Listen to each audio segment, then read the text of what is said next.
Hello，大家好，你哋最近點啊？我係阿 Max 喎，今日又同大家見面。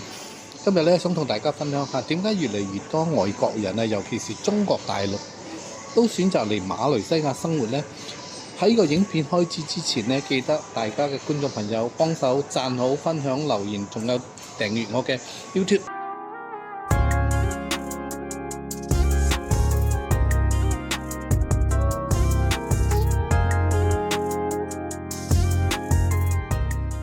Hello，大家好，又係我俊豪。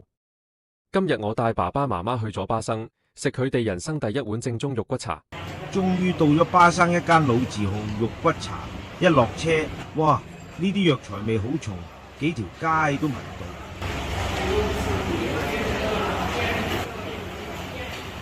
阿爸阿媽快啲啦，睇下有冇位可以坐。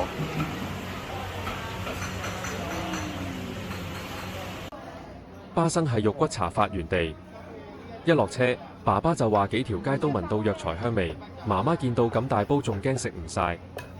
爸爸大讚肉腍又唔苦，媽媽先醒起，原來以前喺廣州食嗰啲胡椒味濃嘅，其實係胡椒豬肚湯，唔係肉骨茶。先聞茶廠，我哋廣州食嘅多咗唔同嘅嘢，好多配方嘛。對唔住各位嘅觀眾朋友。呢啲就係我哋佛山嘅粵語口音，佛山白話係粵語嘅一種。我哋喺廣州食過，但係點解唔同？廣州白芝嘅唔係幾好食嘅。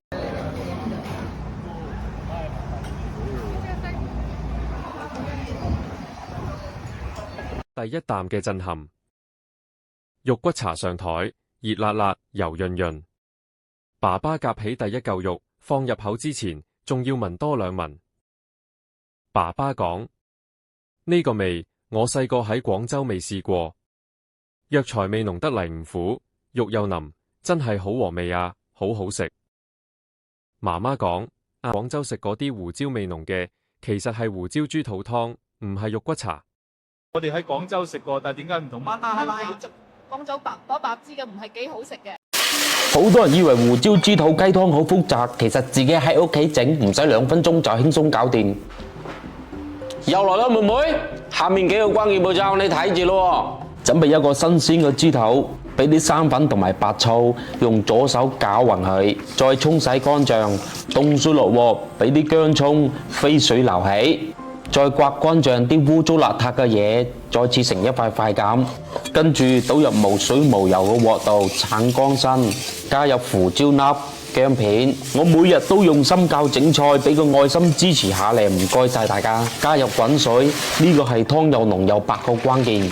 食食下，爸爸突然諗起，喂，我哋以前喺廣州都話食過肉骨茶㗎，但嗰陣係白色湯底，好多胡椒味嘅。媽媽講：哎呀，咁講起，阿仔，天廣康食唔到㗎，呢個先叫肉骨茶呀嘛。嗰啲唔係肉骨茶，係胡椒豬肚湯。原來佢哋喺廣州食咗幾十年嘅肉骨茶，其實係新加坡版，甚至係本地化咗嘅胡椒豬肚湯。講到馬來西亞嘅美食，點可以唔提肉骨茶、白吉梯？但你又知唔知呢碗咁濃郁嘅藥材料理，究竟係喺邊度發源間呢？今日我就帶大家返去肉骨茶嘅故鄉巴生。其實肉骨茶嘅出現係有一段苦往事。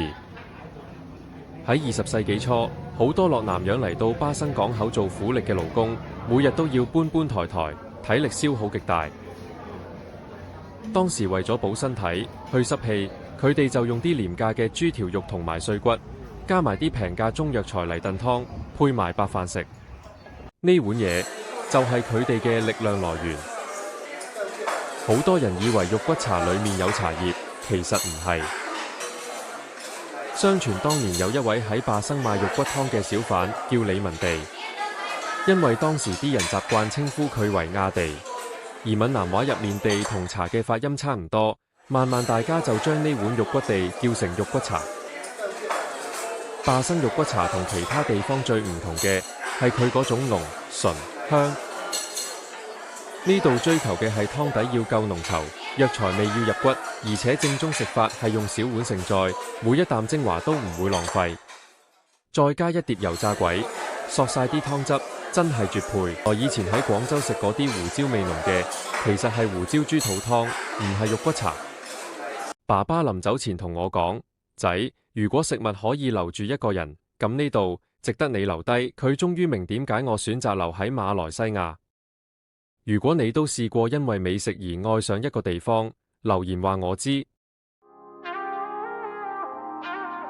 亞仔，你知唔知媽媽喺廣州咁多年，煲過唔少中藥湯水，當歸、黨參呢啲藥材我閉埋眼都識配，但係我從來冇諗過呢啲藥材可以用嚟煲肉，仲要煲到咁好飲。馬來西亞呢碗肉骨茶，一飲落去，藥材香而不苦，係一種好溫暖、好熟悉嘅味道。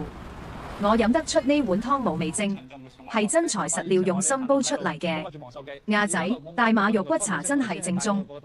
你不如問下你女朋友，可唔可以帶我去佢屋企，等佢阿媽教我煲一次正宗肉骨茶，等我學識咗反到佛山煲俾你哋飲，喺屋企都可以食到呢種家的味道。試過馬來西亞肉骨茶之後，我先敢講係全世界最好食嘅肉骨茶。果然名不虛傳，食到翻唔到轉頭。爸爸臨走前提，如果食物可以留住一個人，咁呢度值得你留低。佢終於明點解我選擇留喺馬來西亞。如果你都試過因為美食而愛上一個地方，留言話我知。我係俊豪，下次見。同意定唔同意呢？請喺個留言區嗰度分享下你嘅意見啦。多謝晒。今日嘅影片就到此為止啦。我哋喺下一個影片再見面啦。記得訂閱、點讚、分享下我小弟阿偉傑嘅頻道啦。多謝晒。